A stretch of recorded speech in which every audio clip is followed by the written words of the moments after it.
Hello everyone, this is part 4 of data mining and data warehousing video series. I am P N Arya presenting this video. इस video में हम cover करेंगे benefits of business analyst using data warehouse, three tier data warehouse architecture, data warehouse models, ETL tool, data warehouse modelling. तो सबसे पहले हम discuss करेंगे कि जो डेटा वेयरहाउस का यूज़ करके बिजनेस को किस तरह से ग्रोथ करते हैं, तो बिजनेस को ग्रोथ करने में हेल्प करते हैं। तो सबसे पहला है data warehouse provide competitive advantage to presenting relevant information. तो डेटा वेयरहाउस की जो है रिलीवेंट इन्फॉर्मेशन प्रोवाइड करके बिजनेस को किस तरह से ग्रोथ करते हैं। जैसे फॉर एग्जांपल किसी प्रोडक्ट को लॉन्च करना है तो उसमें जो डेटा एनालिस्ट होते हैं वो उस प्रोजेक्ट से रिलेटेड कुछ प्रोमो लॉन्च करते हैं, कि उस प्रोडक्ट में क्या क्या फीचर्स हो सकते हैं, उसकी कॉस्ट क्या हो सकती है, और वो प्रिडिक्शन भी कर सकते हैं कि यह प्रोडक्ट कितना सेल हो सकता है, मीन्स उसकी क्वांटिटी कितनी सेल हो सकती है। जिस तरह से वेदर फॉरकास्टिंग कर सकते हैं उसी तरह से ये कस्टमर की फॉरकास्टिंग भी कर लेते हैं कि किस तरह से डेटा को मीन्स प्रोडक्ट को किस तरह से कितना सेल करना है। तो इस तरह से जो डेटा एनालिस्ट होते हैं इसकी इम्पोर्टेंट बहुत बिजनेस में बहुत इम्पोर्टेंट होती है। नेक्स्ट है data warehouse can enhance business productivity. तो ऑब्वियसली यदि हम डेटा वेयरहाउस का यूज़ करते हैं तो बिजनेस की प्रोडक्टिविटी बढ़ती है, क्योंकि हर एक बिजनेस या ऑर्गेनाइजेशन एंटरप्राइजेज में एक खुद का एक डेटा वेयर हाउस होता है, और उस डेटा वेयर हाउस में बहुत सारे बिजनेस एनालिस्ट होते हैं जिसको हम डेटा एनालिस्ट भी कहते हैं। जैसे फॉर एग्जांपल मैं फ्लिपकार्ट अमेज़न की बात करूं तो अमेज़न फ्लिपकार्ट बहुत बड़े प्लेटफॉर्म पे वर्क करता है हर प्रोडक्ट का। तो इस तरह से वो प्रोडक्ट की सेलिंग ऑनलाइन ही करते हैं, और वो जो डेटा का एनालिसिस करते हैं, पर डे डेटा का एनालिसिस करते हैं वो सब बिजनेस एनालिस्ट ही डेटा का एनालिसिस करते हैं। कस्टमर रिलेशनशिप मैनेजमेंट जैसे सपोज मैंने फ्लिपकार्ट पे कुछ परचेसिंग की या अमेजोन पे, तो जब हम एक बार उसमें प्रोडक्ट परचेस कर लेते हैं तो हमारा डेटा फ्लिपकार्ट या अमेजोन पर रिकॉर्ड हो जाता है, जैसे मेरा ईमेल आईडी, फ़ोन नंबर, और मैंने क्या क्या आइटम परचेस किए। तो फिर क्या होता, कंपनी अब जो ऑनलाइन जो अमेजोन और फ्लिपकार्ट हैं वो हम मीन्स कस्टमर को मैसेज या ईमेल के थ्रू मैसेज भेजते हैं कि कुछ ऑफर्स इस प्रोडक्ट पे आए हैं। इस तरह के कुछ मैसेज वो करते हैं। तो इस तरह से वो कस्टमर और कंपनी के बीच रिलेशनशिप को मेंटेन करते हैं। तो इस तरह से नेक्स्ट लास्ट है कॉस्ट रिडक्शन। तो जब कॉस्ट रिडक्शन की बात की जाए तो ऑब्वियसली जब हम डेटा को अच्छे से एनालिसिस करते हैं, क्योंकि एक्चुअली जो बिजनेस एनालिस्ट जो होते हैं वो कंपनी को ग्रोथ करने में बहुत हेल्प करते हैं, क्योंकि जब तक हम डेटा को एनालिसिस नहीं करते हैं तब तक हमारी कंपनी ग्रोथ नहीं कर सकती है। तो डेटा का एनालिसिस करना बहुत ज़रूरी होता है। तो इसमें कॉस्ट को भी हम रिड्यूस कर सकते हैं कि जैसे फॉर एग्जांपल किसी जो प्रोडक्ट की जो मैन्युफैक्चरिंग है उसको हम कितना और मैन्युफैक्चर कर सकते हैं, कितने और नंबर ऑफ क्वांटिटी में, कितने उसमें वर्कर लग सकते हैं। तो इस तरह से वो एनालिसिस करके उसकी कॉस्ट कर सकते हैं, कॉस्ट कम कर सकते हैं, चाहे वो किसी प्रोडक्ट की कॉस्ट रिड्यूस कर सकते हैं या किसी एम्प्लॉय का कम यूटिलाइजेशन करके ज़्यादा से ज़्यादा प्रोडक्ट को मैन्युफैक्चर कर सकते हैं।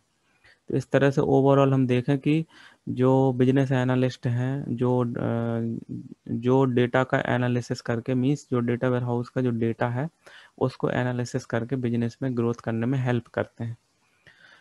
नेक्स्ट है three tier architecture of data warehouse. तो किस तरह से जो डेटा वेयरहाउस का आर्किटेक्चर होता है वो 3 लेयर में होता है। थ्री टायर मीन्स रो, और रो भी बोल सकते हैं, और मीन्स लेयर भी बोल सकते हैं। तो सबसे पहले जो बॉटम लेयर होती है डेटा वेयरहाउस की, उसमें डेटा वेयरहाउस जो होता है सर्वर यूज होता है जिसमें कुछ टूल वर्क करते हैं। तो वो जो अलग अलग रिसोर्सेज से डेटा वेयरहाउस में जो जो अलग अलग फॉर्म में रिसोर्सेज से जो डेटा होता है उसको डेटा वेयरहाउस में डेटा को स्टोर करते हैं। तो इसमें जो जैसे बात करते हैं बैक एंड टूल की, जो ETL टूल होता है वो back end tool and utilities are use to feed data into bottom tier from operational database और अदर एक्सटर्नल सोर्सेज। तो इसमें जो बैकएंड टूल होता है वो डेटा वेयरहाउस में डेटा को मल्टीपल सोर्सेज से डेटा को डेटा वेयरहाउस में स्टोर कराता है, इस तरह से अलग अलग एक्सटर्नल सोर्सेज से। These tools are utilities perform data extraction, data cleaning. तो इस तरह के जो ऑपरेशन परफॉर्म करते हैं वो ये सारे ऑपरेशन लास्ट वीडियो में हमने डिस्कस किया था कि प्री प्रोसेसिंग की स्टेप्स को हम फॉलो करते हैं, क्योंकि जब हम मल्टीपल सोर्सेज से डेटा को एक्सट्रैक्ट करते हैं, डेटा वेयरहाउस में स्टोर करते हैं, तो फिर उसमें प्री प्रोसेसिंग करना बहुत ज़रूरी होता है, क्योंकि डेटा नॉइसी हो सकता है, डेटा अलग अलग फॉर्मेट में हो सकता है। तो इस तरह से हम इस स्टेप को फॉलो करते हैं। फिर नेक्स्ट है ओलैप सर्वर। तो जो मिडिल लेयर में जो डेटा वेयरहाउस में जो मिडिल लेयर होती है उसमें एक ओलैप सर्वर होते हैं। तो ओलैप सर्वर में एक पहला जो होता है ROLAP means relational online analytical processing. तो जो रिलेशनल जो सर्वर होता है वो अलग अलग जो टेबल्स होती हैं उनको आपस में वो मेंटेन करके रखता है, क्योंकि जो अलग अलग टेबल हो सकती हैं, जैसे सेल्स की टेबल हो सकती है, आइटम की टेबल, इस तरह से अलग अलग टेबल हो सकती है। तो वो इस तरह से वो टेबल को मेंटेन करके रखता है, उनके उन टेबल को आपस में मैपिंग का ऑपरेशन परफॉर्म करता। फिर नेक्स्ट जो होती है मूलैप। मूलैप होता है multi dimensional online analytical processing. तो ये मल्टी डायमेंशन वो मॉडल होता है, वो एक तरह से जो डेटा होता है वो मल्टी डायमेंशन फॉर्म में शो होता है। मीन्स मल्टी डायमेंशन में हम डेटा का जो ऑपरेशन वो फास्टली एक्सेस कर सकते हैं। तो इस तरह से जो मल्टी डायमेंशन जो है special purpose server that directly implements multi dimension data and operations. तो इस तरह से मोलैप और रोलैप जो ऑपरेशंस मीन्स हेल्प करते हैं ओलैप सर्वर में। फिर जो लास्ट लेयर जो होती है टॉप लेयर कहलाती है। टॉप लेयर में कुछ जो फ्रंट एंड क्लाइंट जो वर्क करते हैं, कुछ जो रिपोर्टिंग टूल वर्क करते हैं, जो डेटा माइनिंग टूल यूज होते हैं, जैसे उस पर क्वेरी परफॉर्म करने के बाद जो भी उनका रिजल्ट जो भी रिजल्ट आता है तो वो डेटा माइनिंग टूल के थ्रू हम उसको डिस्प्ले करते हैं अलग अलग ग्राफ के फॉर्म में, अलग अलग बार चार्ट और अलग अलग इस तरह से। Data warehouse model. तो डेटा वेयरहाउस मॉडल में कुछ उसके जो कंपोनेंट होते हैं उसमें पहला होता है इंटरप्राइज वेयरहाउस। तो इंटरप्राइज वेयर हाउस जो होता है कि किसी इंटरप्राइज का जो वेयर हाउस होता है उसमें अलग अलग इंफॉर्मेशन उसमें स्टोर रहती है, किसी ना किसी सब्जेक्ट से रिलेटेड, जैसे कोई कस्टमर की इंफॉर्मेशन हो सकती है, क्लाइंट की इंफॉर्मेशन हो सकती है। तो इस तरह से अलग अलग सब्जेक्ट से रिलेटेड उस इंटरप्राइजेज में इंफॉर्मेशन होती है, तो उसके एक खुद का डेटा वेयर हाउस रहता है ना। It will contain the detail data as well as summarize data. तो वो डेटा एक समराइज फॉर्म में डेटा रहता है, उसकी साइज कुछ गीगाबाइट हो सकती है, कुछ 100 गीगाबाइट और टेराबाइट बाइट में भी उसकी साइज हो सकती है। फिर नेक्स्ट कंपोनेंट है डेटा मार्ट। डेटा मार्ट क्या होता है, जैसे किसी इंटरप्राइज का जो डेटा है तो वो डेटा का है उसकी साइज काफ़ी बड़ी होती है, तो उसको हम क्या करते हैं, उसको छोटे छोटे data mart means subject wise हम उसको डिवाइड कर देते हैं अलग अलग छोटे छोटे मीन्स सब पार्ट में। जैसे data mart are partition of overall data warehouse if we visualize the data warehouse as covering every aspect of company business like sales. जैसे सेल्स का मैंने एक डेटा मार्ट बना दिया, सेपरेशन कर दिया, एक परचेसिंग का सेपरेशन कर दिया, एक पेरोल का, तो इस तरह से हम सेपरेशन कर सकते हैं। A data mart is a subset of huge data warehouse built specifically for a department। तो अलग अलग छोटे छोटे सबसेट हम बना के उस डेटा को सेपरेट कर देते हैं, क्योंकि सेपरेशन हम इसलिए करते हैं ताकि वो उस डेटा को हम फास्टली एक्सेस कर सकते हैं। जैसे हमें से कोई सेल्स का डेटा चाहिए तो सेल्स का डेटा हम पूरे डेटा वेयरहाउस में मुझे सर्च नहीं करना पड़ेगा, जस्ट मैं डेटा मार्ट में जो हमारे जो अलग अलग डेटा मार्ट्स बने हुए तो हम डायरेक्टली सेल्स का डेटा एक्सेस कर सकते हैं। तो इस तरह से हमारी एक्सेसिंग जो टाइमिंग है वो काफ़ी बढ़ जाती है। फिर नेक्स्ट है वर्चुअल डेटा वेयरहाउस कंपोनेंट। तो वर्चुअल डेटा वेयरहाउस से क्या होता है, एक तरह से हम वर्चुअल डेटाबेस को क्रिएट करते हैं वर्चुअली, ये फिजिकली नहीं रहता बट इज अ फिजिकली जो डेटा वेयरहाउस होता है उसका जस्ट अपोजिट होता है। तो एक वर्चुअली एनवायरनमेंट जो होता है उसे उसी तरह से वर्चुअली डेटा वेयरहाउस हम क्रिएट करते हैं। In virtual warehouse you have a logical description all the database and their structures. तो इस तरह से हम जो डेटाबेस का है वो लॉजिकली डिस्क्रिप्शन डिस्क्राइब करते हैं। This approach create are single virtual database from all the data resources. The data resource can be local और रिमोट। तो इस तरह से हम डेटा को वर्चुअल डेटाबेस क्रिएट कर सकते हैं, और जो डेटाबेस होता है वो हमारा लोकल और रिमोट भी हो सकता है। तो इस तरह से हम वर्चुअल डेटाबेस क्रिएट कर सकते हैं डेटा वेयरहाउस कंपोनेंट में। फिर जो लास्ट होता है वो मेटा डेटा। तो मेटा डेटा होता है डेटा अबाउट डेटा, मतलब मेटा डेटा क्या है, डेटा किसी डेटा के बारे में और डिटेल में डिस्क्राइब करना। जैसे यहाँ पे फॉर एग्जांपल है, जैसे लाइब्रेरी में कुछ कोई बुक फाइंड आउट करनी है, तो लाइब्रेरी में बहुत सारी बुक्स अवेलेबल रहती हैं, जैसे 10,000 बुक्स अवेलेबल हैं फॉर एग्जांपल। तो उस 10,000 बुक में मुझे किसी डाटा माइनिंग की बुक सर्च करनी है, तो उसको हम कैसे सर्च करेंगे? तो एक जो एक कार्ड कैटलॉग होता है, तो उस कार्ड कैटलॉग से हम उसमें जो डेटा माइनिंग की इंफॉर्मेशन सेव होगी कि वो बुक लाइब्रेरी में किस जगह अवेलेबल है, कहाँ पे वो बुक रखी हुई है, तो हम उस डेटा मीन्स उस बुक को हम इजीली उसको पिकअप कर सकते हैं। इसी तरह से जो मेटा डेटा होता है, तो मेटा डेटा भी एक तरह से जो डेटा को पॉइंट आउट करता है, मीन्स उसको पिन अप करता है कि जैसे मुझे कोई कुछ किसी पर्टिकुलर इंफॉर्मेशन मुझे चाहिए, तो मेटा डेटा की हेल्प से हम उस पर्टिकुलर जो डेटा है उसको हम आसानी से एक्सेस कर सकते हैं, means point out. So we हम कह सकते हैं कि जो मेटा डेटा होता है वो एज अ पॉइंटर काम करता है किसी इंफॉर्मेशन को एक्सेस करने के लिए। तो ये डेटा वेयर हाउस का जो 3 टायर आर्किटेक्चर है, जिसमें 3 लेयर होती हैं, सबसे पहले बॉटम लेयर, फिर मिडिल लेयर, फिर टॉप लेयर। तो जो बॉटम लेयर होती है, तो ये बॉटम लेयर में जो आपका यहाँ पे डेटा वेयर हाउस शो हो रहा है, तो इस डेटा वेयर हाउस में जो अलग अलग मल्टीपल सोर्सेस से यहाँ पे डेटा इन्फॉर्मेशन इसमें लोड होती है डेटा वेयर हाउस में। तो यहाँ पे जो अलग अलग रिसोर्सेज हो सकते हैं डेटा वेयर हाउस के, और इसमें जो ETL टूल की हम बात कर रहे थे, तो इसमें जो प्री प्रोसेसिंग का स्टेप हम फॉलो करते हैं, तो इस तरह से हम उसको डेटा वेयर हाउस में डेटा को लोड करते हैं। तो यहाँ पे आप देख सकते हैं कि यहाँ पे मेटा डेटा रिपोजिटरी है और यहाँ पे डेटा मार्ट्स है। तो इस डेटा मार्ट को हमने क्या किया, अलग अलग छोटे छोटे सब पार्ट में इस डेटा वेयर हाउस को हमने उसको डिवाइड कर दिया, सेपरेशन कर दिया। तो ये हमारी बॉटम टायर है, जो सबसे नीचे की लेयर कहलाती है। इसमें कुछ मॉनिटर्स और एडमिनिस्ट्रेटर भी वर्क करता है। फिर जो आपकी जो मिडिल लेयर होती है उसमें ओलेप सर्वर होते हैं। तो ये ओलेप सर्वर क्या होते हैं, मल्टी डायमेंशन फॉर्म में रहते हैं। तो इसमें जो डेटा होता है वो मल्टी डायमेंशन फॉर्म में सेव रहता है, और इसी ओलेप पर हम क्वेरी परफॉर्म करते हैं, क्योंकि डेटा माइनिंग में हम अलग अलग कॉम्प्लेक्स क्वेरी यूज़ होती हैं।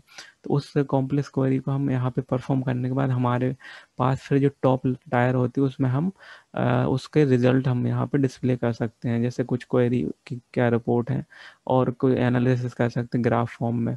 इस तरह से आप देख सकते हैं कि पूरा जो ओवरऑल जो है डेटा वेयरहाउस का 3 टायर में इसको डिवाइड किया गया है। आपको आई थिंक क्लियर हो गया होगा।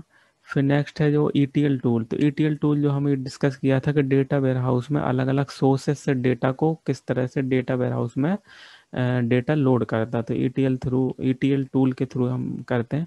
ETL में कुछ जो हमने डेटा वेयरहाउस में यहाँ पे कुछ जो स्टेप्स है, तो वही स्टेप्स यहाँ पे हम डिस्कस करेंगे। कि सबसे पहले डेटा एक्सट्रैक्शन। तो डेटा एक्सट्रैक्शन मतलब क्या है कि यह अलग अलग जो मल्टीपल हेटेरोजेनियस सोर्सेस होते हैं वहाँ से डेटा को कलेक्ट करता है डेटा वेयर हाउस में। इसके बाद उसको क्लीन करता है डेटा को, कुछ एरर है तो एरर को फाइंड आउट करने के बाद उसको एरर्स को करेक्ट भी करता है। इसके बाद जो डेटा अलग अलग फॉर्मेट में डेटा रहता है, तो उस अलग अलग फॉर्मेट को डेटा को डेटा वेयर हाउस के फॉर्मेट में कन्वर्ट करके स्टोर करता है, इसलिए इसको डेटा ट्रांसफॉर्मेशन कहते हैं। लोड मीन्स जो अलग अलग जो डेटा है तो उसको समराइज फॉर्म में, कंसोलिडेटेड फॉर्म में, कुछ चेक इंटीग्रिटी, और इस तरह से डेटा को एकदम प्रॉपर फॉर्मेट में और पूरी एरर्स चेक करने के बाद डेटा को डेटा वेयरहाउस में लोड करता है। उसके बाद जब डेटा स्टोर होता है तो उसके बाद उस डेटा को रिफ्रेश होता है, मीन्स डेटा अपडेट हो गया। तो इस तरह से ETL टूल डेटा वेयरहाउस में डेटा को डिफरेंट डिफरेंट रिसोर्सेज से डेटा को स्टोर करता है। फिर नेक्स्ट है टॉपिक है डेटा वेयरहाउस मॉडलिंग। तो डेटा वेयरहाउस में कितने टाइप की मॉडलिंग होती है? तो सबसे पहला है डेटा क्यूब। डेटा क्यूब को हम मल्टी डायमेंशन डेटा मॉडल भी कहते हैं, क्योंकि ये मल्टी डायमेंशनल फॉर्म में हम जब डेटा को स्टोर कराते हैं, तो ये अलग अलग मीन्स अभी तक आपने DBM से 2 डायमेंशन तक का डेटा देखा होगा जो कि रो और कॉलम में रहता है। यहाँ पे हम मल्टी डायमेंशन फॉर्म में डेटा देखेंगे। तो मल्टी डायमेंशन फॉर्म में जो डेटा होता है वो a data cube allow data to be modelled and viewed in multiple dimension, means 2 या 3 डायमेंशन हो सकते हैं, 4 डायमेंशन, 5 डायमेंशन भी हो सकते हैं। तो इसलिए इसको मल्टी डायमेंशन भी कहते हैं। It is defined by dimension and fact. तो डायमेंशन और फैक्ट जो इस स्कीमा में यूज होती हैं वो आगे हम वीडियो में डिस्कस करेंगे इसमें स्कीमा में फैक्ट टेबल होती हैं और डायमेंशन टेबल्स होती हैं। जैसे डीबीएमएस में हम ईआर डायग्राम का यूज़ करते थे, इसी तरह से इसमें स्कीमा में हम फैक्ट टेबल और डायमेंशन टेबल का यूज़ करते हैं। मल्टी डायमेंशन जो मॉडल है, dimensions are entities with respect to which an organization want to keep records। तो जो डायमेंशन होते हैं तो हर एक एंटिटीज के रिकॉर्ड्स रखते हैं, क्योंकि हर एक एंटिटी में एक एंटिटी यदि है तो ये मान लीजिए कि अब आपके पास एक एंटिटी है तो उस एंटिटी से रिलेटेड ही एक टेबल होगी। जैसे कस्टमर नाम की एक एंटिटी है तो कस्टमर नाम की एक टेबल होगी, एक क्लाइंट नाम की टेबल है, एक एंटिटी है तो क्लाइंट नाम की टेबल होगी। इस तरह से कस्टमर और क्लाइंट के बीच क्या रिलेशन है, तो इस तरह से एंटिटी और रिलेशनशिप ईआर डायग्राम उसको डीबीएमएस में आपने पढ़ा होगा। तो ये हम देख सकते हैं कि जैसे 2D में हम इसको टेबल को हम देख पा रहे हैं कि यहाँ पे लोकेशन है, कोई एक लोकेशन यहाँ शो हो रही है, उस लोकेशन से रिलेटेड कुछ आइटम्स हैं, तो अलग अलग आइटम 4 आइटम्स यहाँ पे डिस्प्ले हो रहा है। उस आइटम से रिलेटेड रिलेटेड कुछ वैल्यूज़ हैं और कुछ टाइम्स है कि Q1 में ये जो आइटम है कितना सेल हुआ थे, कुछ वैल्यूज़ हैं डॉलर में। इस तरह से आप देख सकते हैं। फिर नेक्स्ट है, इस जो हमने नेक्स्ट जो लास्ट टेबल हमने देखी थी 2 डायमेंशन फॉर्म में था, और ये 3 डायमेंशन फॉर्म में है। मतलब यहाँ पे हम देख सकते हैं कि मल्टीपल लोकेशन है यहाँ, और हम उसको डिटेल में देख सकते हैं, और हर आइटम को हम हर लोकेशन के यहाँ पर आइटम भी हम अलग अलग सेपरेटली हम यहाँ देख पा रहे हैं। तो इस तरह से हम 3D व्यू उसको देख सकते हैं। इसके बाद जो 3D व्यू को हम मल्टी डायमेंशन क्यूब के फॉर्म में देख सकते हैं। तो ये क्यूब है, क्यूब को हम अलग अलग 3 डायमेंशन देख सकते हैं। यहाँ पे आप लोकेशन का डायमेंशन देख पा रहे हैं, यहाँ पर आप क्वार्टरली जो टाइम है वो देख पा रहे हो, यहाँ पर आप उसका जो आइटम्स है वो देख पा रहे हैं। तो इस तरह से आप क्यूब को अलग अलग डायमेंशन में आप देख सकते हैं, क्योंकि मल्टी डायमेंशन में आप जब डेटा को एक्सेस करते हैं तो बहुत फास्ट एक्सेस कर सकते हैं। जैसे 4 डायमेंशन है, तो लास्ट जो हमने देखा था उसमें 3 डायमेंशन ही आप देख पा रहे थे, लेकिन यहाँ पर एक डायमेंशन और सप्लायर का। तो इस तरह से ये एक डायमेंशन और यहाँ पर बढ़ गया, तो अपन सप्लायर का भी एक डायमेंशन यहाँ पर हम देख सकते हैं। तो इस तरह से ये 4 डायमेंशन का क्यूब है। और फिर इस तरह से हम जो हमारा 4 डायमेंशन है, तो उस तरह से मैं क्यूबॉइड उसका लेटिस ऑफ क्यूबॉइड बना सकते 4 डायमेंशन का। जैसे जो अलग अलग डायमेंशन है, item item location and supplier, जो time item location and supplier, उसका हम क्यूबॉइड किस तरह से बनाते हैं। जैसे सबसे पहले इसको अलग अलग लेवल होते हैं उसका क्यूबॉइड में। जैसे यहाँ पर 0 डायमेंशन है, जिसको 0 डायमेंशन या इसको अपेक्स भी बोलते हैं, यहाँ पे अभी कुछ भी नहीं है। फिर इसका 1 डायमेंशन क्यूबॉइड है, तो आप 1 डायमेंशन क्यूबॉइड यहाँ देख सकते हैं कि एक एक आइटम यहाँ पे डिस्प्ले हो रहा है, टाइम आइटम लोकेशन सप्लाई। इसके बाद 2 डायमेंशन पे हम यहाँ देख सकते हैं कि दो दो आइटम यहाँ पे डिस्प्ले हो रहा है। फिर 3 डायमेंशन पे यहाँ हम देख सकते हैं तीन तीन डायमेंशन मीन्स थ्री आइटम्स यहाँ पे डिस्प्ले हो रहा है, क्योंकि यहाँ पर आप देख सकते हैं कि ये जो नोड है, हर नोड की से यहाँ पे जो वैल्यू आ रही है टाइम की और आइटम की और लोकेशन की। तो इस तरह से हम 3 वैल्यूज यहाँ पे देख सकते हैं। तो इसको हम 3D क्यूबॉइड बोलेंगे। और लास्ट है 4D बेस क्यूबॉइड, तो इसको हम चारों जो वैल्यूज यहाँ पे हम कलेक्ट करते हैं इस नोड पर, तो इसको हम 4D क्यूबॉइड कहते हैं। तो इस तरह से हम उसको डिस्प्ले करते हैं। This is the reference book, जो हम इस बुक से हम उस कंटेंट को हम यूज़ कर रहे हैं और आपको यहाँ डिस्क्राइब कर रहे हैं। तो ये यदि आपको कोई क्वेरी इस वीडियो से रिलेटेड, तो आप कमेंट बॉक्स में लिख सकते हैं और मैं उसका आंसर कर दूंगा। यदि आपका वीडियो पसंद आया तो आप उसको लाइक ज़रूर कीजिए, क्योंकि आप कुछ ना कुछ आपका नॉलेज बढ़ा है उस वीडियो ने, तो आप उस लोग को लाइक ज़रूर कीजिए। शेयर भी कर सकते हैं इस वीडियो को, और हमारे चैनल को सब्सक्राइब भी कर सकते हैं। और बेल आइकन को प्रेस करना ना भूलें, क्योंकि नेक्स्ट वीडियो जब मैं अपलोड करूं तो आपको पास से इमीडिएटली नोटिफिकेशन आप तक पहुंच जाएगा। Thank you for watching.